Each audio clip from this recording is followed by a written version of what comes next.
행복한 은퇴 생활을 위한 최고의 선택. 당신의 노후 고민을 시원하게 날려줄 전지적 은퇴 시점. 아유, 또 한 주가 흘러서 이렇게 또 그러니까요. 만났습니다. 기분이 안 좋습니다. 아, 왜요? 오늘도 파란 나라입니다. 아, 오늘 좀 시장이 안 좋더라고요. 그 노래 있잖아요. 파란 나라를 보았니? 꿈과 사랑 이 가득하다는데 언제 가득해지는 뭐야, 거야? 왜 빨간색은 없는 그러니까 거야? 이거 노래 바꿔야 돼. 빨간 나라로 바꿔주세요. 맨날 파란색. 이게 아니, 시장이 근데 너무 안 좋아요. 그 임기 씨도 마찬가지지만 요즘 내가 정말 웃는 게 아니다. 그러니까요. 미치겠다. 이렇게 말씀하시는 특히 5060 네. 분들이 많으시대요.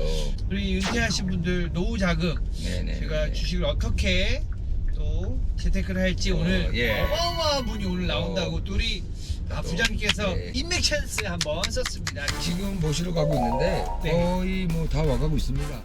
힌트를 좀 주시자면 어떤 분입니까? 이거는 당장 일비하는 주식이 아니라 먼 미래를 그렇죠. 가치 투자. 그렇죠. 우리 소위 말하는 가치 투자 어.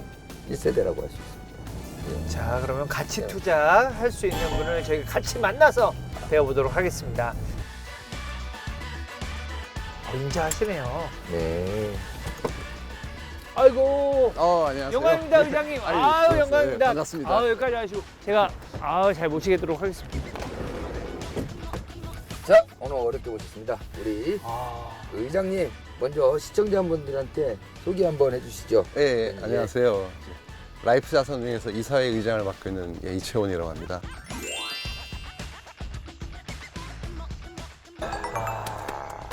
제가 살짝 악수했는데 네. 요 검지가 네.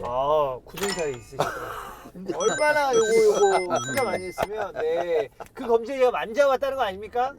이제 빨간불 된다. 빨간불 이제 돼요? 빨간불 된다. 우리 잘 들어야 네, 될 것 같아요. 누구나 뭐 많이 아시는 분들 아시는데 국내에 1세대 그 가치 투자 전문가로 많이 알려져 있으시잖아요. 운용하신 펀드가 작년 그 어려운 시기에도 이제 플러스 수익률 기록하시고 진짜? 어떤 원칙으로 좀 투자를 하고 계시는지 설명 좀 한번 해주시죠. 뭐 시황이나 테마 이런 뭐 심지어는 매크로 경제까지도 크게 신경을 안 쓰고 오직 본인이 관심을 가지고 있는 기업이나 투자하고 있는 기업에 가치만 따져서 이제 계산을 해서 이제 투자를 하는 거죠. 쉽게 말씀드리면 내재 가치보다 저평가되어 있는 주식에 이제 장기 투자하는 건데 문제는 이제 기업의 가치를 계산하기가 좀 어렵잖아요. 여러 가지 방법이 있지만 이게 우리가 이제 면밀하게 기업의 뭐 자산 가치, 수익 가치, 성장 가치를 다 꼼꼼하게 따져가지고 실제로 어떤 기업이 10,000원에 거래가 되고 있는데 네. 우리가 계산해 보니까 실제 가치는 한 2, 3만 원 되는 거예요. 그러면 뭐 시장이 안 좋아도 우리는 그걸 10,000원에 사서 끝까지 2, 3만 원 갈 때까지 이제 기다리는 그런 좀 지루한 전략이에요, 사실. 근데 이제 가치 투자랑 반대되는 개념은 이제 모멘텀 투자라고 있어요. 타이밍 투자 같은 거죠. 뭐 경기가 좀 좋아질 것 같으니까 뭐 경기 민감주로 산다든지 갑자기 뭐 시장이 안 좋아 보여. 그럼 주식을 팔고 이런 게 좀 모멘텀 투자고 이거는 좀 감에 의해서 매매하는 거죠. 저희가 이제 가치 투자를 하는 사람들은 대부분 좀 감이 떨어지는 사람들이 이제 잘 모르겠거든요, 사실은. 그걸 모르니까 할 수 없이 그냥 싼 주식을 사서 그냥 올라갈 때까지 기다리자. 이런 전략이 좀 가치 투자 전략이라고 할 수 있어요. 승률은 몇 퍼센트 정도 되세요? 근데 길게 보면은 네. 우리가 이제 심지어는 수년간도 기업의 가치, 실제 가치와 기업의 그 주가, 거래되는 가격이 괴리가 있어요. 괴리가 있는데 이게 뭐 3년, 4년 가도 괴리가 안 메꿔질 때도 있거든요. 네. 근데 언젠가는 반드시 괴리가 메워지게 됩니다. 그래서 정상적인 시장에서 가치 투자는 원래는 실패는 없어야 되는 게 맞아요. 이론적으로는. 개그맨들도 똑같아요. 그 장도연, 박나래 웃기거든요. 뜰 줄 알았거든요. 그래 계속 걔네들을 투자해서 나중에 뜨더라고요. 양세형, 양세찬도 엄청 웃겼거든요. 신인 때부터. 그런 애들은 나중에 결국 뜨더라고요. 이런 건 가치 투자 같은 건가요? 그렇죠. 내재 가치가 있는 분들이죠. 이제 기획사에서 신인이었을 때 그렇죠. 땡겼으면 이제 그거는 가치 투자인 거예요. 그렇죠, 그렇죠. 지금은. 근데 아까 이제 말씀은 그렇게 하셨지만 네. 감히 우리처럼 떨어진 사람들이 같이 투자 이런 얘기 하셨지만은 그런 기업들을 찾기 위해 엄청난 이제 분석을 많이 하시는 거죠. 그쵸. 여러 가지 데이터와 그런 주변 여건들 다 따져서.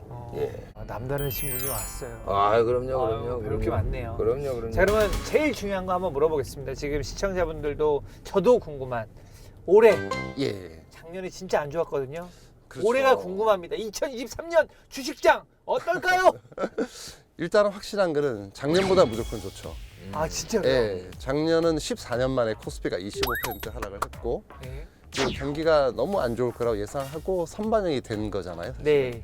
올해만 봐도 연초에 주식이 괜찮잖아요. 네. 한 10% 정도 올랐는데 그거는 이제 앞으로 좀 더 나빠지진 않을 거다 최소한 그런 거를 이제 의미하는 거고 이게 예전에 보면 안나 카레니나라는 이제 소설이 있잖아요. 네네. 레프 톨스토이가 쓴 네. 명작이죠. 거기에 보면 굉장히 유명한 구절이 나와요. 행복한 가정의 모습은 대동소이하다. 그러나 불행한 가정의 모습은 제각기 다른 모습을 가지고 있다라고 나오거든요. 주식도 마찬가지로 상승장은 모양이 비슷해요. 그냥 경기 좋아지고 뭐 유동성 공급되면서 주가가 오르거든요. 근데 하락장은 너무 다릅니다. 우리가 경험했던 하락장을 보면 IMF 이제 구제금융이 있었죠. 외환위기 때. 그때는 우리나라만 빠졌잖아요. 그렇죠. 네, 다른 국가는 문제가 별로 없었는데 그 외에 이제 글로벌 금융위기가 또 왔었죠. 2008년에 리만 사태. 그러면 전 세계가 다 그 주가가 다 하락을 했었고 그 외에는 뭐 전쟁도 있고요. 심지어는 우리가 한 번도 못 겪어본 코로나. 네. 이 바이러스 때문에 주가가 빠질 세상에 누가 알았겠어요. 그렇죠. 근데 작년에 하락은 이유가 뭐였냐면요. 인플레이션이 그렇죠. 오면서 금리가 올라서 이렇게 된 거잖아요. 그렇죠. 네. 이건 우리가 한 번도 못 봤어요, 사실은. 그렇죠. 근데 인플레이션이라는 거는 예를 들면 한 10% 올랐잖아요, 작년에. 네. 근데 그게 다 뭐 전년 대비, 네. 전월 대비잖아요. 네네. YOY, MOM 이거기 때문에 증가율을 의미하는 거잖아요. 네, 그렇죠. 근데 올해도 인플레이션이 유지가 되는 거잖아요. 한 3, 4% 예상을 하고 있는데 네. 근데 숫자는 10에서 3으로 뚝 떨어진 거잖아요. 예, 그렇죠. 지금 근데 10% 오른 상태에서 3%면 그래도 인플레이션이 유지가 되는 건데 그렇죠. 사실은 착시 효과 때문에 꺾인 걸로 보여지고 네. 실제로 피크는 친 거잖아요. 그렇죠. 올해는 저희 예상은 인플레이션이 좀 어느 정도 꺾이는 시점이 오거나 네. 아니면 미국의 페드가 네. 더 이상 금리를 올릴 것 같지 않다. 이런 시장의 컨센서스가 형성이 되면 네. 그때 급반등을 하게 될 것 같아요. 네. 예. 좋은 또 소식과 함께 우리 네. 시청자 사연 한번 들어보도록 하겠습니다. 첫 네. 번째 사연입니다. 저는 작년부터 주식 투자를 시작한 50대 직장인입니다. 하필 주식시장이 좋지 않은 때에 뒤늦게 발을 들인 터라 손실이 상당하고요. 직장에서도 틈날 때마다 주가를 확인하느라 직장 일에도 집중하기가 어렵더군요.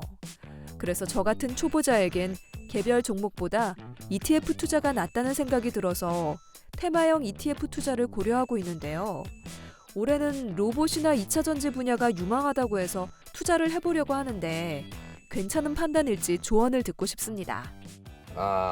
저처럼 유행 따라가시는 분이네요. 제가 네. 작년에 ETF를 정말 많이 방송을 했거든요. 네. 근데 아무래도 주식 처음 하신 분들이 개별 종목에 투자하기가 좀 쉽지 않으시니까 그쵸. ETF라는 걸 이용해서 많이들 투자를 하세요. 네. 스텝도 싸고 해서 의장님 이 ETF 많이들 하는데요. 그렇죠. 예, 설명 좀 한번 좀 해주시죠. ETF가 사실은 좋은 상품이긴 하잖아요. 네네네. 그러니까 사실은 주식형 펀드에 투자를 하면은 이게 뭐 환매하는데 3일 걸리고 네. 또 문제는 뭐 오전에 아주 주가가 크게 올랐다가 오후에 급락을 할 것 같은데 오전에 팔았다가 오후에 못 사잖아요, 펀드는. 그렇죠, 그렇죠. 근데 ETF는 주식이랑 똑같이 마치 펀드를 상장시킨 거거든요. 네, 그래서 그렇죠. 그래서 매매가 아주 자유로워요. 그런 면에서 아주 이제 강점을 가지고 있고 지금 거의 패시브 쪽은 ETF가 장악을 했다고 할 정도로 공모 펀드의 모든 거를 다 빨아 당기고 있는 그런 네. 상황이에요. 뭐 좋은 장점이 있긴 한데 이제 문제점이 있는 게 뭐냐면 네.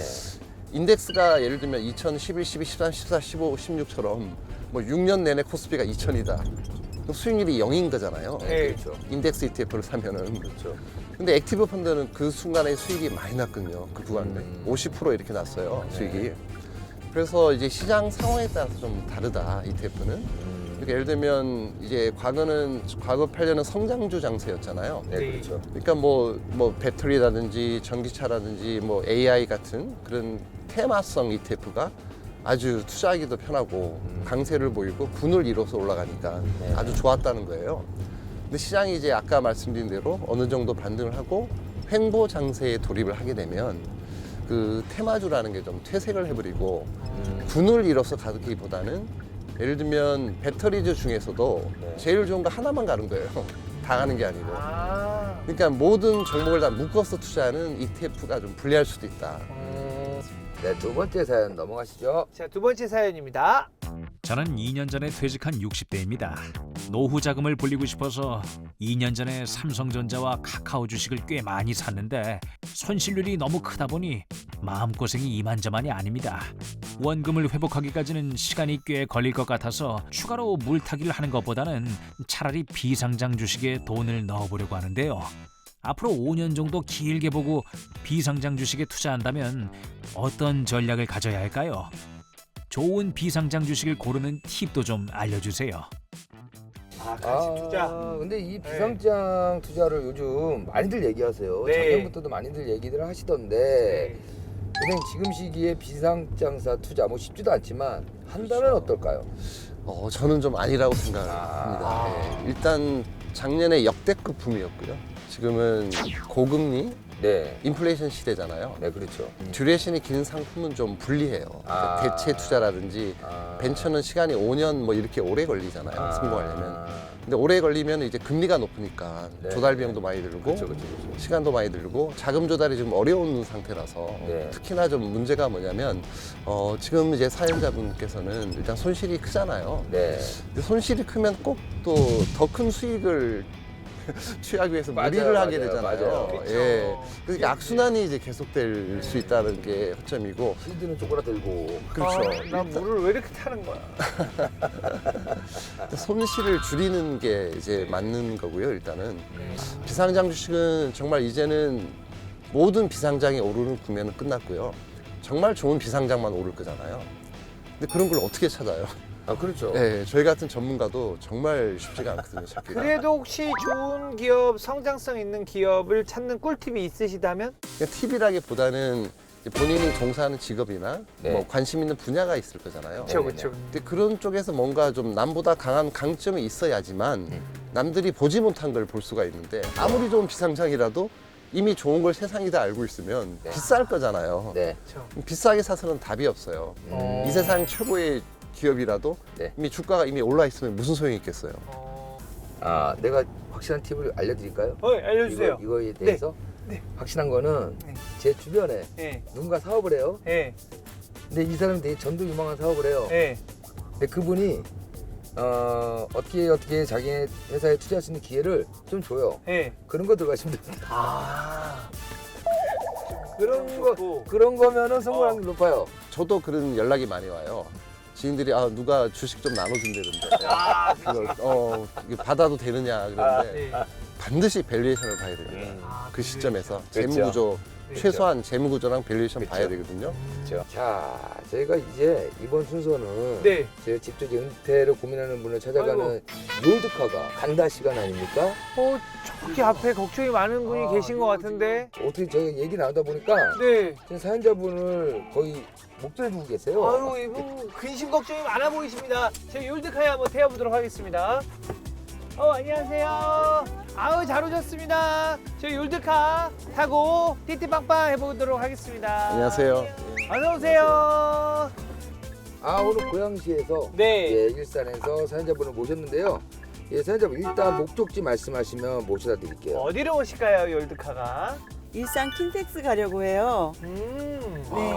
전시장은 처음입니다. 그러니까요. 왜 킨텍스로 가세요? 그동안 와서 공원만 갔는데. 오랜만에 전시 행사도 좀 보고 맛있는 음식도 좀 먹으면서 아. 몸과 마음을 좀 행복하게 해주고 싶어서요.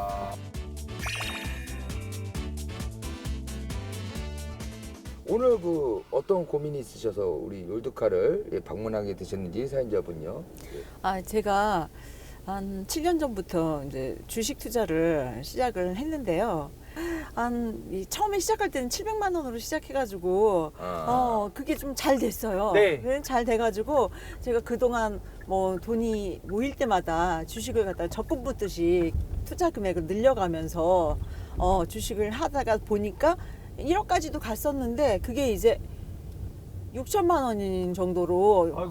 마이너스 40%를 지금 기록하고 있어요. 아이고. 반토막 났네요. 네, 그래서 남편한테 지금 잘 그걸 상황을 말도 못하고 아이고. 예, 그리고 이거 손실을 갖다는 복구할 길이 있기나 한지 하여튼 가슴도 아프고 고민도 아이고. 많고 그렇습니다. 저도 같아요. 40% 그러니까 마이너스. 아까 우리 방송 전에도 그런 얘기 네. 했잖아요. 아, 우리 파란 나라. 네. 어머. 또 이렇게 만나네요. 일단 빨간 토크에 거는 앞서서 네. 우리가 이제 몸풀기 네. OX 퀴즈 한번 하고 자, 그러면 얼마나 네, 또 이쪽 주식 쪽에 재테크 네. 쪽에 잘 하시는지 저희가 OX 퀴즈로 한번 테스트를 해보도록 하겠습니다. 자, 첫 번째 문제입니다. 네. 잘 맞추시면 선물이 있습니다. 아 예. 주식의 보호 예수가 해제되면 주가가 떨어진다. 맞으면 O, 틀리면 X. 오. 의장님 정답은요? X. 보호 예수, 우리 예수가 보호하는데도 떨어집니까? 말이 되나요? 예수님이 보호하는데? 보호예수라는 거를 의장님 잘 모르시는 분들이 있을 것 같아요. 네. 많은 이제 일반 투자자분들이 이제 공모주 청약을 하게 되잖아요. 네. 그렇게 되면 그 피해를 막기 위해서 당국에서 이를 보호예수 제도라는 걸 만들어서 그 주관사가 그 기간 동안에는 뭐 주가가 떨어지지 않게 뭐 주식의 하락을 보호해주는 개념 뭐 이런 개념이고 네. 또 그 기간 동안에는 이제 대주주라든지 관계 지분을 못 팔게 하는 못 팔게 하나. 그런 이제 제도들이 있습니다. 보호예수 기간은 안 떨어지죠. 네. 기간이 지나면 이제 떨어질 수도 있는데 네. 희한하게 대부분 또 오르는 경우도 많아가지고 네. 이게 반드시 떨어지지는 않습니다. 아, 떨어지는 경우도 있기는 하고요. 잘 공부를 해야 주식을 될 것 갖고 같습니다. 있다가 네. 1년 후에 팔 수 있다. 그럼 네. 1년만 기다리다가 네. 드디어 팔 수 있구나. 그리고 냅다 주식을 던지는 거라 생각을 하지만 아. 꼭 그렇지는 않다. 꼭 그렇지는 꼭 그렇지 않다. 않다. 네, 자 그럼 두 번째 문제 내도록 하겠습니다. 금리가 오르면 채권 가격도 오른다. 맞으면 O, 틀리면 X. X. 정답은요? 이건 어려운 문제인데 맞추셨네요. 사회적으로 찍으셨으니까. X. 정답입니다. 이건 일반 분들은 참 이해하기 어려운. 네, 그렇죠. 금리가 오르면 채권값이 오를 것 같은데 네. 반드시 떨어지는 거거든요. 예를 들면 5% 이제 금리로 발행한 채권을 내가 들고 있어요. 네. 그럼 이자를 1년에 5%씩 주는 거잖아요. 네. 근데 금리가 갑자기 10%가 돼버린 거예요. 그러면 내가 가진 채권은 5%밖에 안 주는데 네. 예를 들면 은행은 10% 준다는 거잖아요. 금리가 10% 가버리면. 네. 그럼 내가 가진 채권의 가치는 툭 떨어지는 거죠. 그래서 가격이 떨어져요. 채권 가격이. 반대로 이제 뭐 금리가 떨어지게 되면 내가 5% 이자를 주는 채권을 가지고 있는데 금리가 2.5가 돼버렸어요. 근데 나는 여전히 5% 받고 있잖아요. 네. 남들은 2.5 받는. 그럼 내가 가진 이 채권의 가치는 당연히 올라가야 되는 거기 때문에 채권의 가치가 올라갑니다. 금리가 떨어지면. 근데 반대로 이제 금리가 올라가면 채권의 가치는 떨어지는 거고. 원래 이런 방송하면 두리뭉실하게 얘기하시는데 네. 확실히 딱딱 찝어주시니까 그렇죠, 그렇죠. 귀에 그렇죠. 쏙쏙 들어오고. 네. 자 우리 또 사연자분 또 문제를 맞췄기 때문에 선물을 드리겠습니다. 임영웅 콘서트 자 볼 수 있는 저 인터넷 주소를 네, 저희가 알려드리겠습니다. 네. 선물이 계속 업그레이드 되고 있어요. 네, 인터넷에 들어가면 네, 영상 많이 있거든요. 제가 제일 좋은 영상으로 네, 공유해드리도록 하겠습니다. 도움이 안 되네요. 예. 그럼 이제 본격적으로 몸도 풀었겠다. 예, 사연을 나눠보도록 하겠는데요. 네. 지금 사연자분 주식 투자하면서 한 40% 정도 손실 본 상황이라고 하셨는데 어떤 점이 가장 고민되세요? 손실이 너무 크다 보니까요. 계속 이렇게 지금 묻어두고 있는 상황인데 지금은 사실 물탈 만한 돈도 지금 부족해서 예, 다 지금 탔어요. 떨어져 있어도 네. 물도 못 타요. 또 제가 갖고 있는 종목이 워낙 많아요. 이 사람 저 사람이 사라고 하는 걸 사다 보니까 종목이 한 30, 예, 30 거의 30개가 되는 줄 알았더니 30개가 약간 넘더라고요. 네, 그래서 제가 또 감당할 양이 아니에요, 사실. 어떻게 하면 그걸 갖다는 좀 정리를 해볼 수 있는지. 그렇죠. 이게 참 쉽지가 않습니다. 와. 예. 저도 물타기를 하다가 이제 남은 게 물이 없어서 땀을 타거든요. 마지막 남은 땀이라도 이렇게 타고 있는데 그 다음 단계는 피입니다. 피. 그냥 피예요? 아, 피 타기도 있구나. 몰랐어요. 네. 자, 황금 열쇠. 자, 황금 열쇠 솔루션 첫 번째 열쇠를 한번 열어보도록 하겠습니다. 의장님 열어주세요. 자, 종목 수를 줄이고 원금 회복에 집중합시다. 정말 쉬운 문제는 아니고요. 일단은 40% 손실을 보셨다는 걸 듣는 순간 일단 그 포트폴리오가 좀 성장주 쪽인 것 같고요. 그동안 좀 많이 활약했던, 지금은 그쪽이 많이 하락을 했어요, 작년에. 그래서 손실이 컸던 건데 이게 패러다임이 바뀐 건데 이거를 계속 들고 가는 게 더 손실일 수도 있고요. 예를 들면 1999년에 이런 붐이 한 번 또 불었었거든요. 기술주 붐이 불어가지고 그때 KT가 주가가 20만 원까지 갔는데 20년이 지났는데 지금 3만 원대잖아요. 그래서 이제 마냥 오래 들고 있는 게 이제 능사는 아니다라는 게 첫 번째고, 두 번째는 이게 포트폴리오 조절을 할 때 뭐 이익 본 건 팔고 손해 본 건 들고 가고 이것도 아닌 거거든요. 이익 본 게 더 이익을 볼 수도 있고 손해 본 게 더 손해가 날 수도 있기 때문에 그렇죠. 지금 시점에서 펀더멘탈이 뭐가 좋은지, 실적이 어디가 좋고 나쁜지, 지금 패러다임에 뭐가 맞는 건지를 면밀히 따져봐야 되는 게 중요하고요. 세 번째로는 종목 수를 줄일 때 일단은 너무 많으시니까 급한 대로 비중이 아주 낮은 거는 좀 일단 타격이 크지 않으니까, 예를 들면 뭐 전체 1%만 들고 있다. 그게만 10% 20% 깨져도 큰 영향이 없는 거잖아요. 0.3%밖에 영향을 안 미치기 때문에 네. 그런 종목은 일단 없애시고, 의미 없는 종목들이니까 의미 없는. 여기서 일단은 더 이상 이제 깨지면 안 됩니다. 네. 그럼 답이 없고요. 잘 지키셔서. 아, 근데 아이스크림도 아닌데 30 몇 개 나와서 지금 종목을 사시고 그거 다 누가 추천한 거예요? 혼자 고르신 거예요? 아이스크림처럼 아니면은 가족들이 다 고른 거예요? 아니 가족이나 다 그런 사람이 아니라 제 네. 주변의 지인들이 네. 워낙 주식에 관심이 많고 하고 계신 분들이 많았어요. 네. 그래서 그분들이 야 이거는 진짜 갈 거야, 빵 터질 거야. 막 이거는 완전히 대박이야 이거. 이건 대박 주식이야. 막 이렇게 얘기를 하면서 맞아, 본인이 맞아. 샀다고 자랑을 하면 언제 샀어? 그러면서 너무 차이 나지 날짜가 차이 나지 않고 네. 그랬으면 약간 그 사람보다 오른 가격에 제가 또 사는 거죠. 그렇죠, 그렇죠, 그렇죠. 그런데 나중에 알고 보면 그 사람은 몇 프로 정도에서 아니면은 뭐 손실이 났을 때 한 10% 났을 때 이미 다 정리를 했는데 그리고 만나면 너 안 팔았어? 너는 왜 안 팔았어? 막 이러면서 야 그때 소식- 다 팔았어. 뉴스에 못 들었어? 막 이러면서 그래가지고 그게 제가 보면 나중에는 가장 큰 손실이 난 사람으로, 그런데 그게 또 30-40%에 또 팔 수는 없는 거예요. 그렇죠. 그래서 그것들을 하나하나 이렇게 차곡차곡 쟁이다 보니까 이게 30개까지가 돼버리는. 우리 주식 물리신 분들의 특징이 뭔지 알아요? 얘기 나누다 보면 자기도 모르게 톤이 올라가 있어요. 그렇죠. 억울하니까. 아. 근데 대부분 어쨌든 누군가가 이제 귀중한 정보를 줄 때는 네. 그 좋은 정보를 왜 남한테 주겠느냐를 이제 고민을 해보셔야 되고요. 어. 자기가 몰래 나만 알고 사야 되는데 정말 좋은 거는. 그죠, 그죠. 근데 그런 경우는 정말 생명의 은인이거나 엄청나게 신세를 졌거나 그런 분이 주는 정보는 그래도 믿을 수 있다고 봐요. 그 정보를 받은 시점에서 그 좌표를 짚어보시고, 뭐 예를 들면 그 정보를 받았을 때 주가가 10,000원이다. 그러면 차트를 한번 보셔서 이게 얼마나 올랐는지 어느 정도의 위치에 있는지 봐야 돼요. 근데 하나도 오른 게 없다. 그러면 리스크가 굉장히 적은 거고, 이게 뭐 1,000원 하던 게 10,000원가 있다. 그러면 절대로 사면 이제 안 되는 거라는 거죠. 그런 근데 부분을 잘 보셔야 됩니다. 저희 연예인들이 그걸 제일 많이 속아요. 너 연예인이니까 내가 알려주는 거야. 팬이라 알려드리는 거예요. 이걸로 망한 연예인들이 진짜 많아요. 저는 연예인들 네. 중에서 주식으로 돈 벌었다는 분 들어보지를 못했어요. 그러니까요. 저도 없어요, 주변에. 노후에 대한 투자도 또 궁금해하실 것 같아요. 어떤 또 노후 투자를 또 고민하고 계신지 궁금합니다.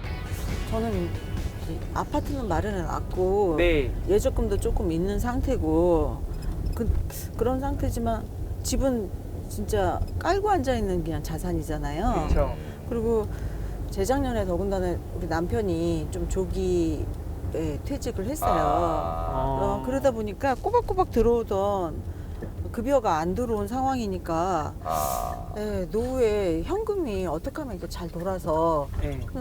꾸준히 나오는 매달 나오는 뭐 이렇게 그런 돈이 생길 수 있을까 그런 고민이 있어요. 자, 매달 돈이 네. 들어올 수 있는 투자 방법. 네, 그러면 이분이 이제 고민에 대해서 네. 우리가 이제 어떤 솔루션이 필요할지 두 번째 황금 열쇠 한번 보도록 하겠습니다.